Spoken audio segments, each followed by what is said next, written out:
Okay, we are here for our March Trait Space, your safe place. This is a support group for uh, people that have undergone the gene therapy or bone marrow transplant and are post-transplant that have become sickle cell trait warriors, but it's also a safe place for everyone else. This was started as a result of Genesis Jones, who is a post-transplant trait warrior who came to us, the As One Foundation, and asked for a support group. She said she knew everything she needed to know about sickle cell disease, but knew nothing about trait. So in January of 2024, the Trait Space, Your Safe Place, was born. And although Genesis is not able to join us tonight, we send her positive energy and prayers for relief. She is not in the best of health, so we're sending our love and prayers and support to Genesis. But March is National Kidney Awareness Month. And I mean, it's actually a host of months. It's Women's History Month, a couple other things. I even heard it's today is Awkward Moment Month or something like Awkward Moment Day. But we're here tonight to discuss um, a cancer, a rare and unfortunately fatal, often fatal um, cancer by the name of renal medullary carcinoma, or RMC for short. And I'm thrilled to have our guest speaker tonight to share his story, which is one that is the upside of triumph because of the work that he is doing. So I will allow Mr. Milton Wade to introduce himself and we will go right into our discussion. Welcome, Milton. Thank you, Dr. Austin. It's my pleasure to be here. My name is Milton Wade, and I'm a retired educator and also sports coach. And in 2021, actually starting in 2020, um, I took my son to my son to a sports doctor because he had a nagging injury, and there's some discomfort in his chest, and we had x-rays done, and the x-rays came back a little bit unclear. So that sports physician recommended that I get an MRI for my son. His name is Micah Wade. And so I did, and I'll never forget the date. I believe it was if October 4th was a Monday, because we had the MRI the Friday. And the Monday, I was getting coffee at my coffee shop, and had a call on my cell phone, and it was the physician, and he said the MRI came back, and your son has lung cancer. Of course, that was devastating enough, and it was a shot to the gut. And he proceeded to search for a pediatric oncologist for us, and that he did. Went to a pediatric oncologist after about 2 weeks of finding someone. And during the examination, there was nothing came up. There's a question whether Micah vaped, which I said no, he doesn't even like the smell of cigarettes or anything of that nature. No, Micah, for the most part, as a coach, I had him on a strict training regimen. Uh, uh, when we were down in Florida, he had a swimming routine. We were going through the isolation of COVID, so I set up a basket in the yard, and he was shooting hoops as what we were training for him to do because he was enrolled in local community college. And we came up to New Jersey for the test for something, and um, that day when we had the exam, then that doctor asked, he was puzzled. I said, I don't see anything physically wrong with him. And then he asked, he said, does your son have sickle cell trait? And then I remembered when Micah was born in Patterson, New Jersey, the physician said, oh, well, your son has sickle cell trait. You don't have nothing to worry about. Mm. I did not even question who was it, me or my wife. It was odd to me. And as it turns out, I'm the trait carrier. That passed As it to Micah. Yeah, I passed it Mhm. to Micah. Um, so that evening when we went to after that visit, all of a sudden he just said, "Dad, I have blood in my urine," Mm. and we called the doctor, and he said, "Well, I'm going to call ahead. I want you to go to the emergency room at NYU," and that we did, and we were there. We got there around like 6 p.m. and around 1 a.m. that the next morning, no, it was 3 a.m. They said they had actually done a full MRI body scan and said we have to admit him to upstairs to the children's side because um, he has a mass on his kidney. Mm. Um, So this is October 2020, yeah, October 2020. Yeah. and you are, how many days are going by before you actually get the diagnosis? We when we were about 48 hours because we were in the pediatric side of the hospital and they were phenomenal. The doctors, he had four attending physicians and in speaking, there's a big difference between pediatric care and adult care.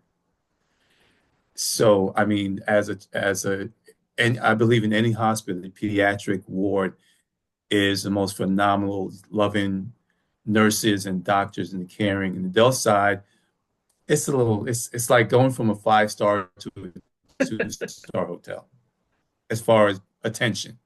So he told us that was the case, and then he'll find a physician for us who specialized in that. So at that point, I trusted that they were doing the best interest of myself for my son and myself.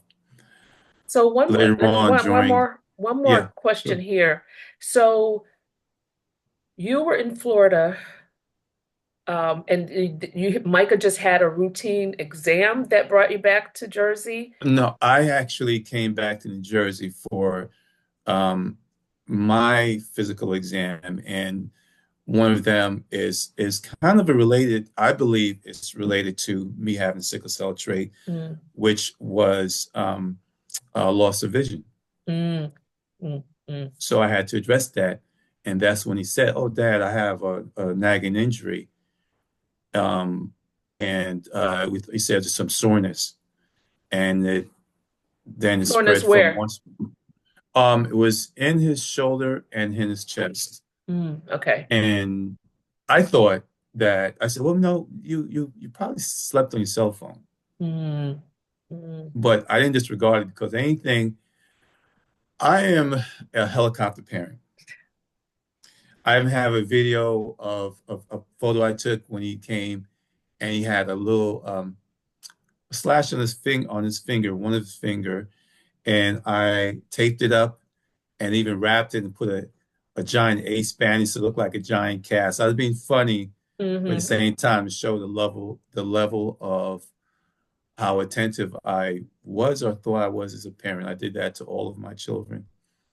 But yeah, I took anything that happened, I was on it. So So that why was was he, so was he normal? Was he a patient of the peds ward? Like, had he been going? And if he was no, going, okay, no, it was all just based on referrals. okay, okay.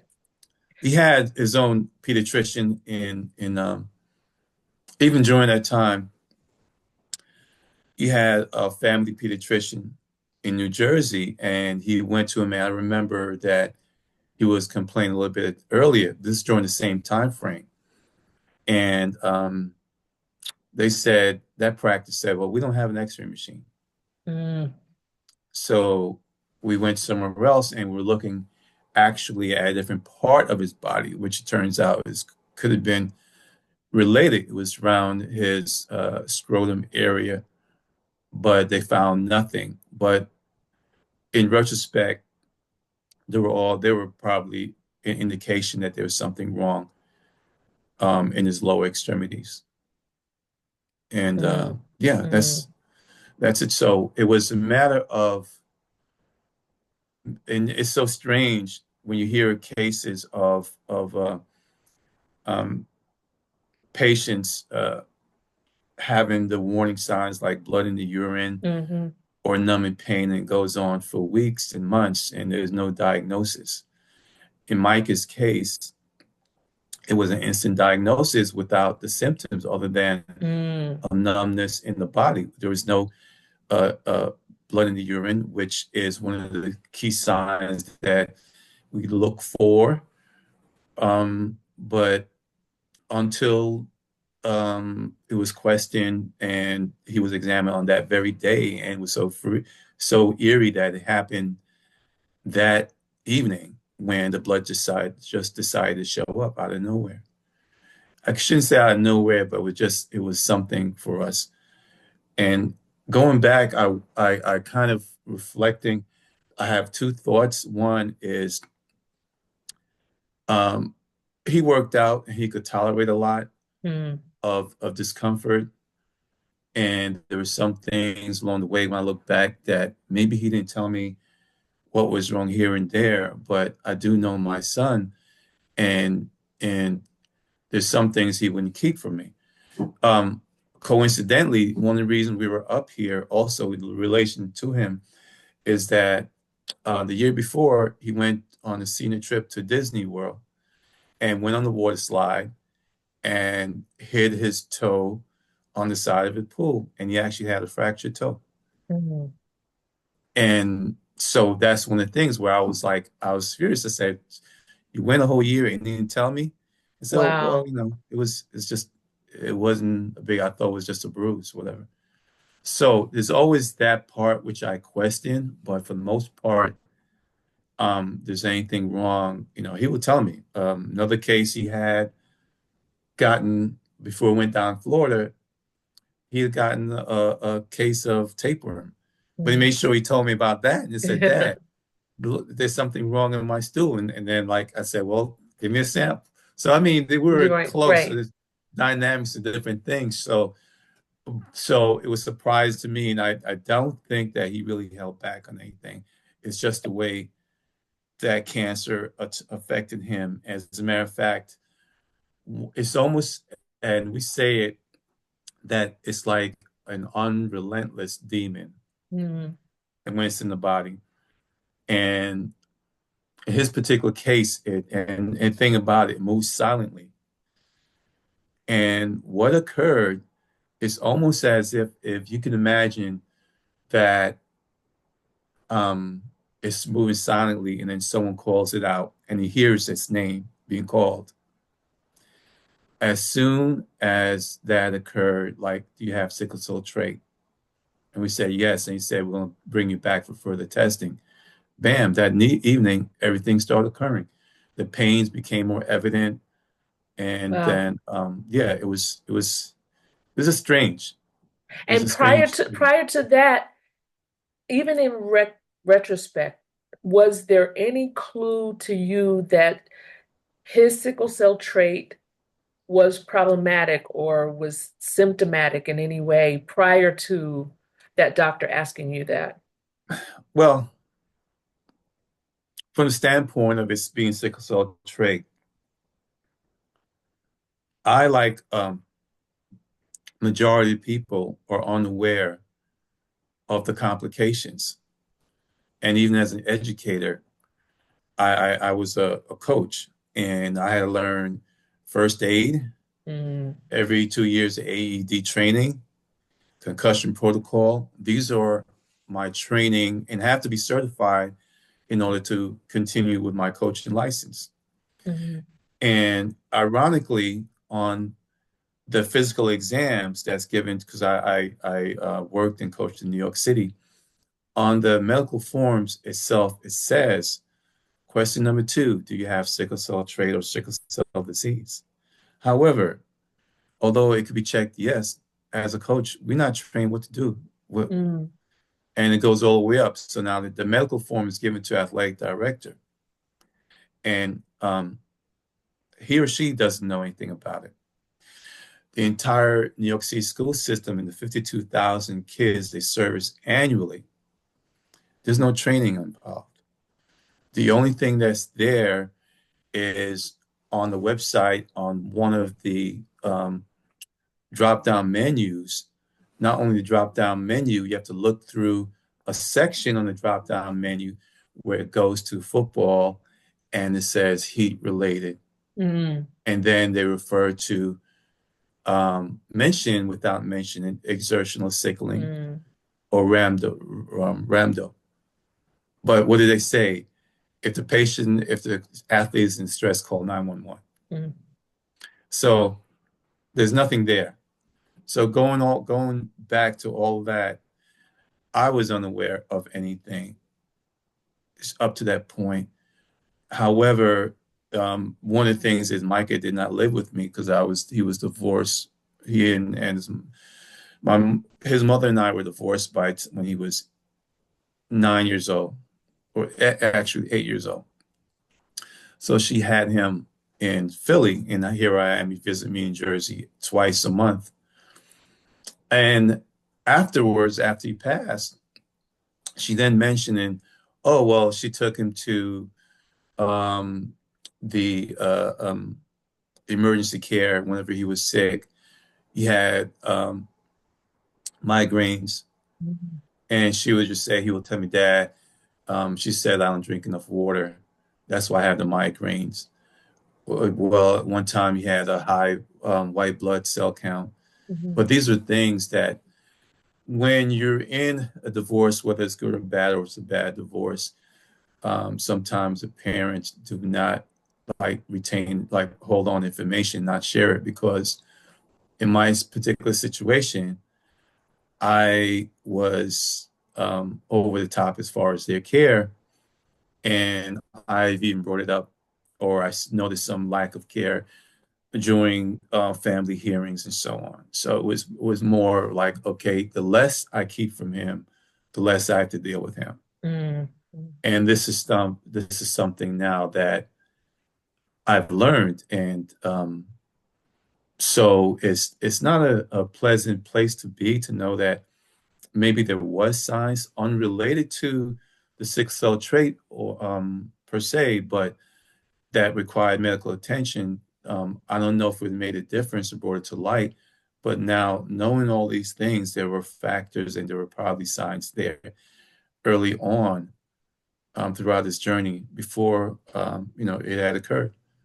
Well, So with RMC, what we do know is if it is able to be diagnosed early, like in stage 1, yeah, possibly stage 2, the intervention for either the tumor removal or whatever, the likelihood is higher. But um, very few incidences that I'm aware of happen in that way. It's usually mm, diagnosed late stage. yes, But I am aware of a few incidences where you do have an early diagnosis, the tumor is removed, and life continues. But to do that, there's been criticism of the thought that if you have sickle cell trait, and now with Dr. Mosal's research pointing to exertion and yes. RMC, that maybe you should have your kidney ultrasound annually. But that is a recommendation that's met with criticism, and it's certainly not a mandate. But tell me your thoughts about that. I constantly, anything that happens with sickle cell trait, I get a text message. I get a message on Facebook. Someone is sending it to me, and I'm sure I've gotten it like 2 weeks prior or what have you. But I honestly feel, and I'm not a clinician, I'm a researcher, I have a PhD in public health, but I just feel if it could prevent this late stage diagnosis, and that the statistics are that it's only affecting folks with sickle cell trait, then if you have trait, then go get your kidney examined. Get an ultrasound of your kidney at least once a year. Tell me your thoughts about that. Well, you basically just described my entire platform. Oh, So, yeah, because of my experience and me questioning, why didn't I know? And then finding out in 2022, this is long after he passed, that New Jersey um, was trying to pass a law for a sickle cell trait registry. mm. And I looked it up, A sickle cell trait registry. trait registry, with the intent of in the body, the language of the bill, of the legislation, is the purpose of which is to register the patient to make sure that there'll be timely information as that um, child start becoming physically active. Mm. So the bill in its current form is designed specifically for rhamdo and exertional sickling. Um, from my perspective, it needs to be modified to include more detail, but it's there. Sadly, um, it still hasn't passed. As a matter of Mm. fact, it has passed every year. It passes both the Jersey Assembly and the state Senate on the two governors. So you can't say, well, it's bipartisan. It's a partisan bill, rather. No, it is passed every Both year. It houses. Mhm. passes. However, you've had during the time frame, you've had a Republican governor and a Democratic governor, and still hasn't been signed. So they don't sign it into law. Yeah, so it's not. So it has to be reintroduced. I'm following up, see if it's been reintroduced again, but it's just been there. However, the importance of it is that my child's pediatrician, who knew him since birth at the time, um, he would have he would have mentioned it. Mm. Especially, he was the one. His practice was where I was taking Micah to get his physicals for playing sports. So that was been a tie-in. So it would have passed. Let's say it was introduced in 2015. Micah did not start playing sports or needing a medical in New Jersey till he started part wanted to age 14, as in 2015. So from 2015 to 2018, if it was in effect, there's a chance that Dr.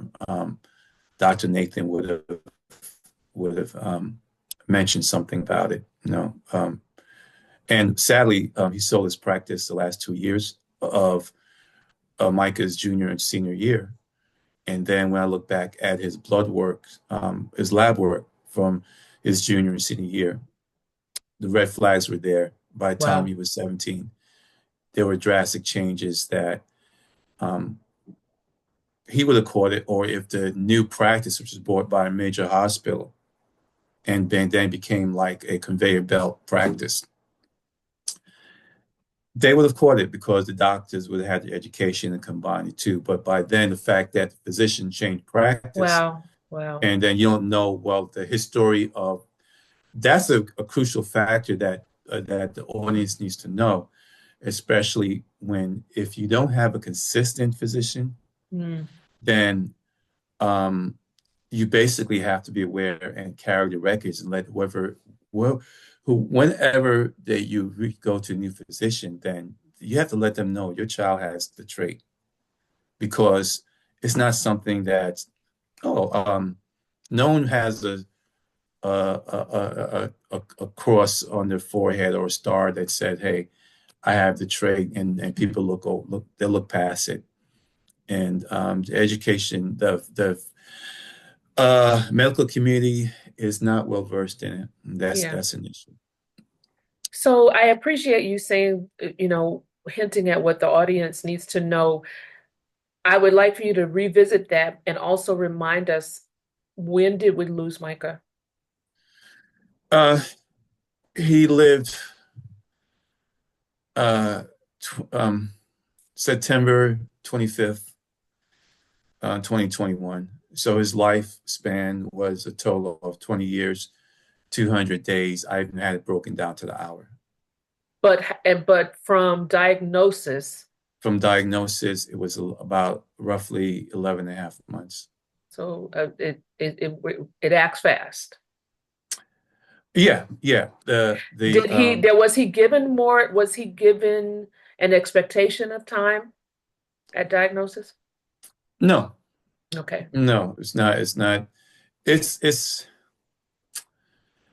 it's a slippery slope because part of the problem is when you get diagnosed with RMC, historically, the oncologist, whoever in my particular case, or even going there in the hospital, if they Google it, they'll see, oh well, it's an aggressive, a short lifespan. Whether they say it or not, it's in their minds, Yeah. personal experience. They do not follow. There's two protocols they follow. One that I believe is a standard, and then there's one where I'm going to do what I can and reach out to look for all possible solutions. So your signal is breaking up a little bit. So, Okay, then I'll need to move from where I am. and while you're doing that, let's just make sure to say where people can find the support group. Let's mention, the website or anything like that, just so we can have that in before if we do lose you. Okay, you won't lose me. It's just that Okay. I'm around the corner in Okay. my kitchen and the wall is blocking the signal. Okay. Okay. So I just have to relocate to the strongest part where the signal is. So, um, do you want to pause or can we pause or Oh, you actually physically need to move? Okay, go yes. ahead. Well, yeah, yeah. I've never paused before, but let's see what happens. I will just go ahead and say while you're doing that, the uh, Chris C.J. Johnson Foundation.org is the organization that the Aswan Foundation is very proud to partner with to bring awareness to renal medullary carcinoma, RMC for short, and that is in the honor and memory of Chris C.J. Johnson, who is the son of Miss Richie Johnson, who is an RN who had never heard of, in all of her years of working in the medical um, career field as a nurse with sickle cell trait. I believe she has two sons with sickle cell trait when Chris was diagnosed with RMC. So they were just hit with a blow of information, had never heard of it. And her son asked her, actually, before we lost him, they started to raise awareness. And his dying wish was to continue to raise awareness. So coming up this weekend, Saturday, I believe is their well, I'm not going to quote the year because I'm not remembering, but she hosts a Keeping It Renal 5K in the Houston area, Sugarland to be exact. Google Chris C.J. Johnson Foundation.org, Keeping It Renal 5K fundraiser that raises awareness. And because sickle cell trait is such a global condition and unfortunately is so aggressively through RMC taken so many lives. I believe we just learned about a fallen trait warrior today that we lost. There are chapters, if you will, or of affiliates of the race that take place in California and as far as Greece. So the message is spreading, and Milton is an integral part of the organization.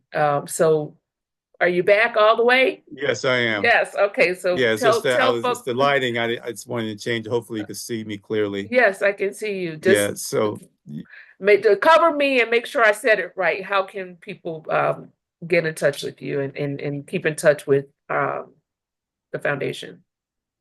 it's the Chris CJ Foundation. I believe it's a .com but I usually say .org. Oh, okay. But Okay. it can easily be found. Um, and they have an entire website dedicated to it. But personally, my email is MD Milton Delano that's MD dot Wade WADE at yahoo.com. Okay. And we'll make sure that that's in the chat. It is .org, chrisjohnsonfoundation.org, and we'll make sure your information is in the chat as well. Um, so we were talking about what we want the audience to know. So let's speak to, oh my God, do you see who's joining us? Let's see. It's a surprise. Do you see? Yes. There she is. Hey, we literally just spoke your name. You're muted. You're muted. You're muted, young lady. Yeah, I just got home. And doing triple duty Oh, because my you got the race coming up. So oh, it's we gonna were be just, huh? go ahead. No, you said you were just talking about me. Yeah, we were talking about the organization and the race coming up and the affiliates that are happening in California and Greece. Yeah, we're really excited. California had about 150 people to show up last Saturday, and then Greece will be joining us But the one in the Houston area is this coming Saturday. coming Saturday as well here and then in Greece. Yes, in Sugar Land, Texas.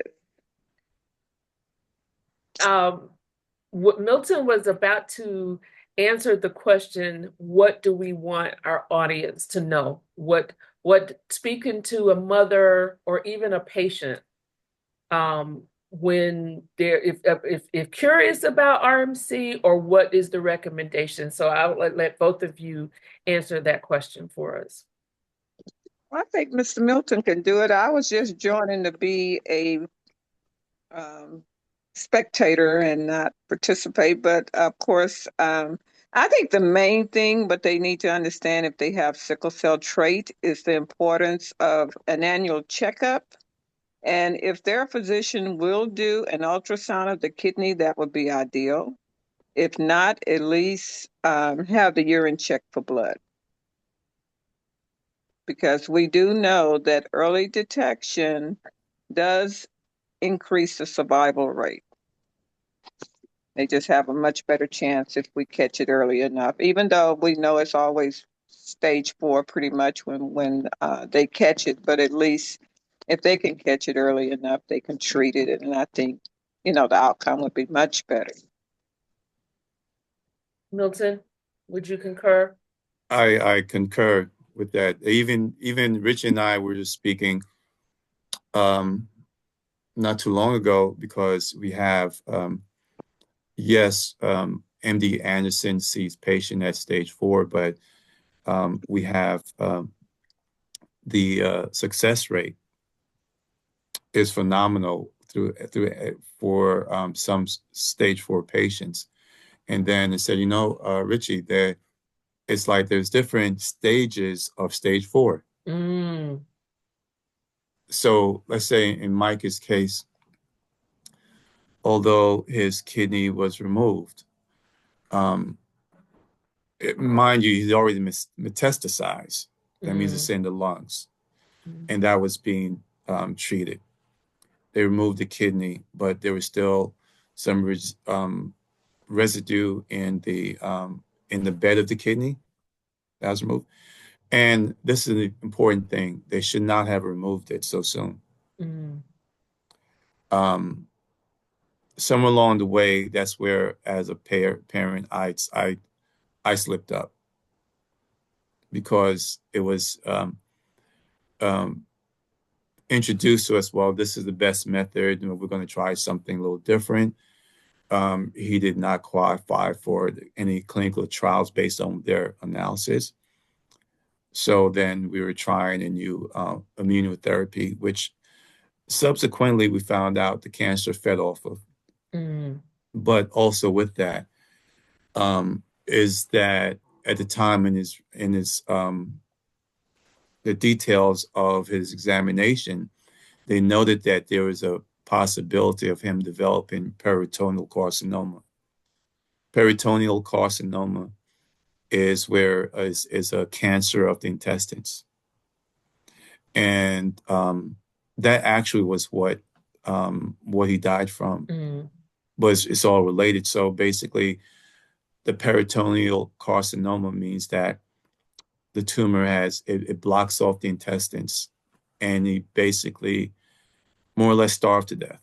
It mm. wouldn't allow his body to absorb any nutrition. So I saw that there, but they did not address it. They kind of whitewashed it and didn't mention it because my focus was on, hey, what about this here? And I was ignored for the most part, and until they decided to give him at the time a medication which said they'll address that issue. And it only occurred after I was telling them to reach out to MD Anderson, which they did not do, in my opinion. So when we are telling people, okay, a set of parents have found out that their child is born with sickle cell trait. Yeah.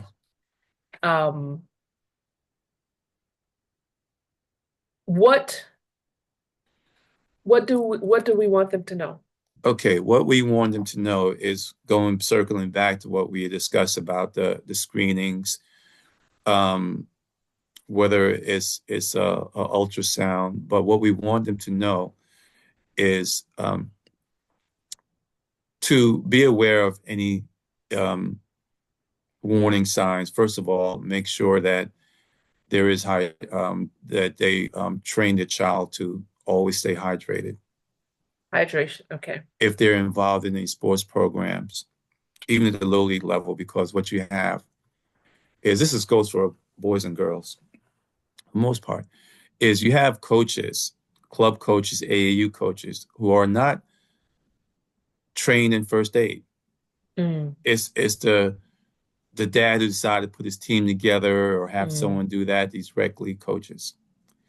And they go by the training methods are antiquated. Oh, you're going to do these sprints. Um, Pain is weakness leaving the mm, body. And the macho type thing, or run these laps. No, I don't care if you're tired. Okay.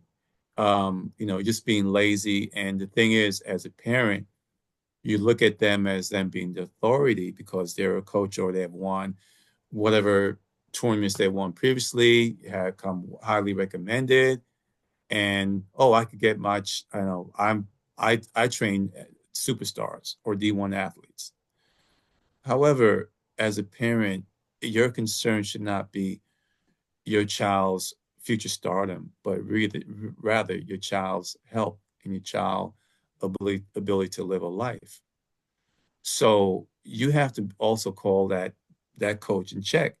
If he has your child doing a little extra, or if it's extremely hot day and you're out there running. I said, no, no, my child is not running out there just because you want to, this is what you do, this is your thing.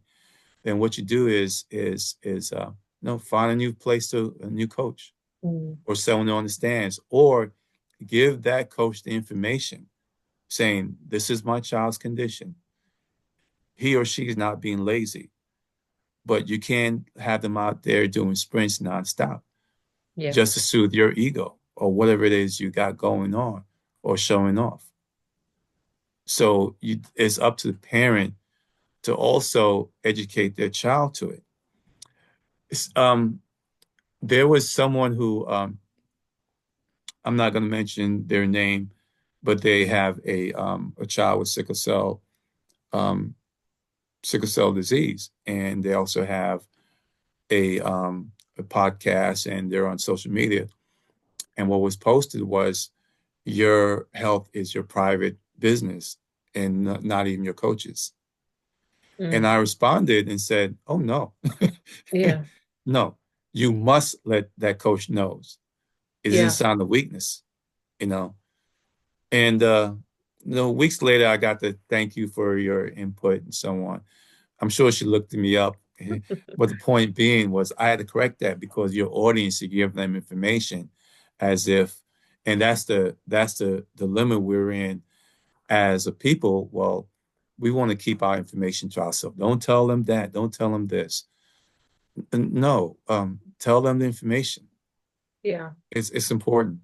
I think that's definitely one of those uphill battles when it comes to, young athletes that are wanting to compete at the next level, whether it's, collegiately or professionally. That judgment call that is fueled by ignorance, is fueled by the fact that the coaches, and I mean, the athletic trainers, they know, but are athletic trainers on every high school team here in the United States? No. Mm. The coach is expected to do everything in a lot of instances. So everybody needs to be educated, and the young kid needs to speak up. The parents have to be that parent. Yeah, I have a female parent that I've worked with, and she said, I'm going to buy myself a t-shirt that says, I'm that mom, because I will show up. And I remember she told me during COVID when they were coming back, because everybody was, so germ of averse, hmm, that they stopped providing water. They literally stopped providing water. And because they didn't want to risk, sharing, whatever. And yeah, so she took it upon herself. Okay, I'm going to make sure my son has water, but I'm just going to bring water because all these kids need water. yeah, And, it's like, does this make sense that we are just not going to let the kids have water because we don't want to spread COVID? But we know the importance of hydration in the sickle cell and sickle cell trait space, but it's all the other things also that's going around that contribute to it, speed things up. Um, and but anyway, I digress. I wanted to ask you to address the adult person that's living with sickle cell trait. As I think about Ronnie Daniels, as I think about Dr. Maldonado, um, who were well into their adulthood when hmm. they were diagnosed, what is our message? What do we say to adults that might, they're living with sickle cell trait? Um, they don't know, and I'm not trying to cause any alarm or anything, No. but maybe they are having, pain or something. What is the advice to them? Well, the advice to them is I would give, and is they have to become their own advocate. Um, I don't know, Dr. Austin, your screen is frozen. Can you all hear me? Yeah, we can hear you just Oh, fine. okay. Hopefully, okay. Okay, it's okay. I'm sorry, it's on my end, but they have to be their own advocate and care. And the way I look at it, whether it's a child or an adult, um, although I'm speaking of adults, going back to even my child, it's one of the hardest things to do is picking out your child's casket Mhm. and the funeral home saying, whatever clothes you want them to wear, paying the cost for the funeral and preparation, whether it's a child or an adult. If you don't want to leave that on anyone, on your children to have to do for you, or you have to do for your child, then you have to take your health seriously. And that means then taking the initiative to, first of all, screen and find out if you have the trait. If you do have it and you're living with it, there are other things, not just RMC, but there's other illnesses. There's a list that I believe we have posted now. If I'm correct, Richie, we had it posted up. All the different associated ailments that come with sickle cell trait. And here's why that's important. If you unknowingly have the trait and you're being treated for an ailment, whether it's enlarging the heart because the blood is the heart has to work harder to pump blood, low red blood cells and so on. Understand your body. And the thing is, a physician is not going to be proactive. For the most part, from my experience, they're not going to be as proactive as you are. Their only concern is to give you a medication for this and that. But understanding what you're up against, maybe you can then do something where, change your diet, exercise, change how you're living your life that could prevent further deterioration of whatever you're going through. I Or just appreciate notice that there are things that are happening and you're wondering why you're being treated for this, but not knowing that it's sickle cell trait related. And it's important for you to understand that. So my advice is annual checkups, not only for sickle trait, just in general. Don't be afraid of what they tell you. Oh, well, doctors don't do this and that, or they're going, or it's all conspiracy. There's no conspiracy when a life is at stake, Yeah. and no one's going to care about your life unless you care about it. And that's about it. Yeah. And you hit it on the head, and I'm not going to belabor the point. I'm just going to emphasize um, that the advice to know your status is so important. I had a meeting with a group of doctors yesterday, and I have been quoting him as the statistic is 97% of all sickle cell disease births in the United States are born to parents that did not know their sickle cell trait status. Yeah. And he updated that statistic. It's actually 98.7% of, because we the whether you know it or not, people with sickle cell trait make people with sickle cell disease, and every child of people with sickle cell disease will at least have sickle cell trait. But 98.7% of sickle cell disease births are born to two people that didn't know their trait status. And that's just the family planning part of the conversation. Then we can start talking about, potential complications or symptoms that have been associated with sickle cell trait. So that's the number one advice, is to know your status.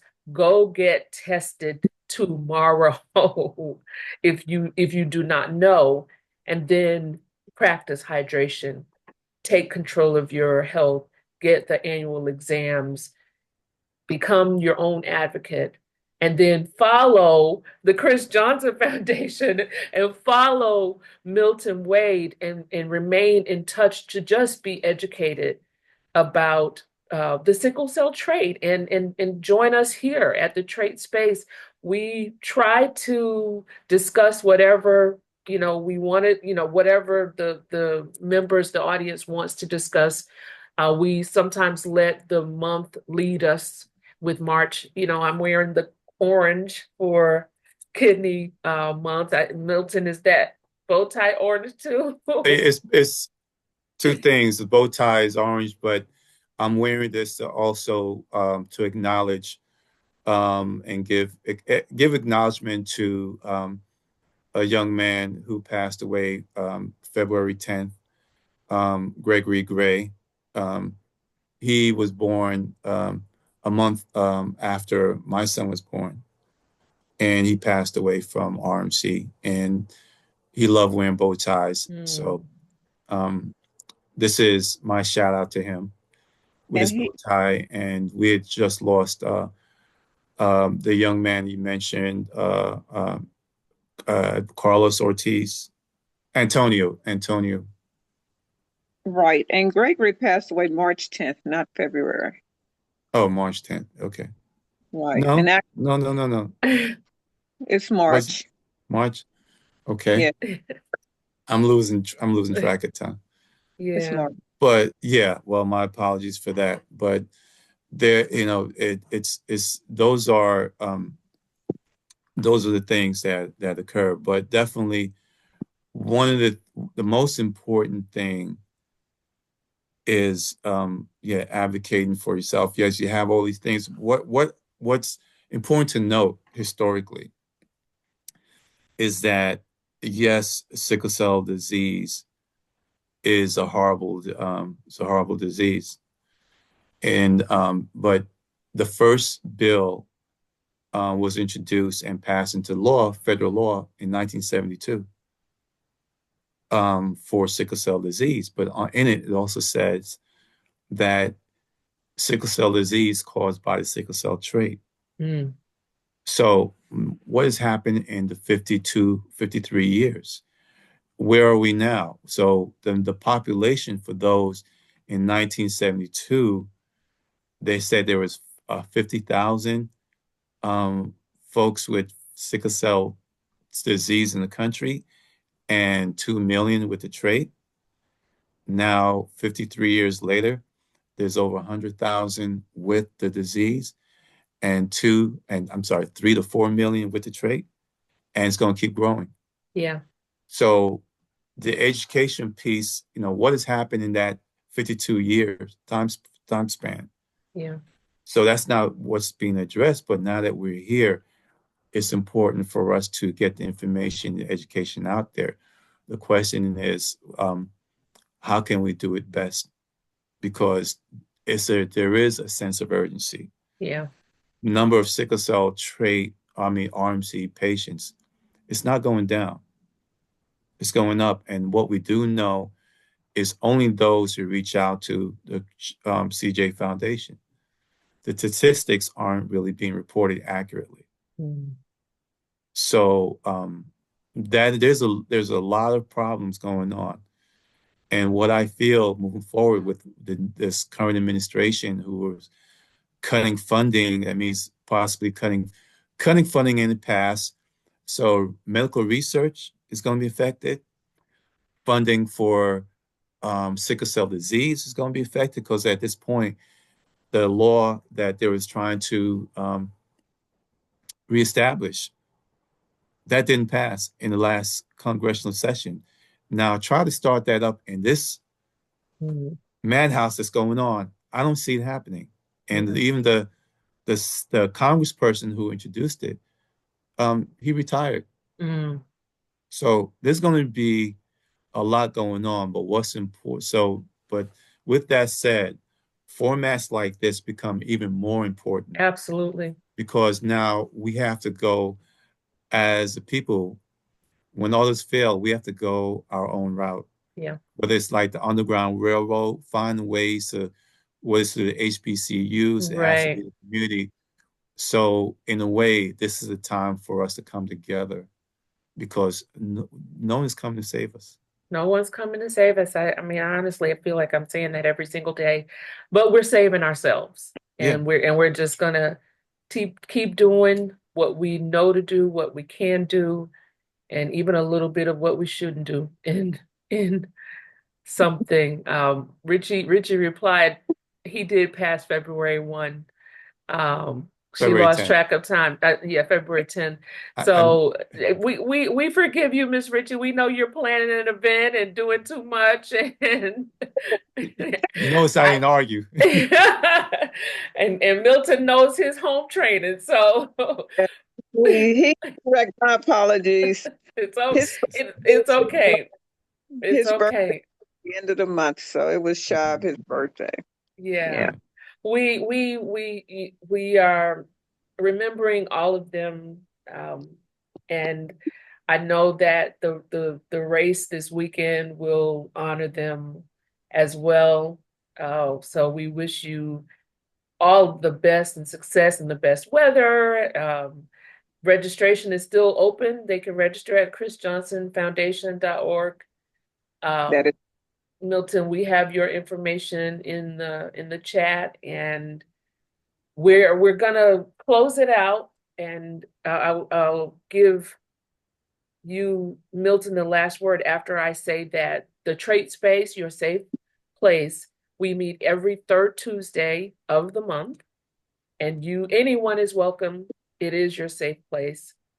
You are welcome to follow the As One Foundation on all platforms at As One Foundation. Our website is theasonefoundation.org, and on Facebook, it is the As One Foundation. So Milton, I'll give you the last word. Well, I'd like to say thank you for giving us the exposure.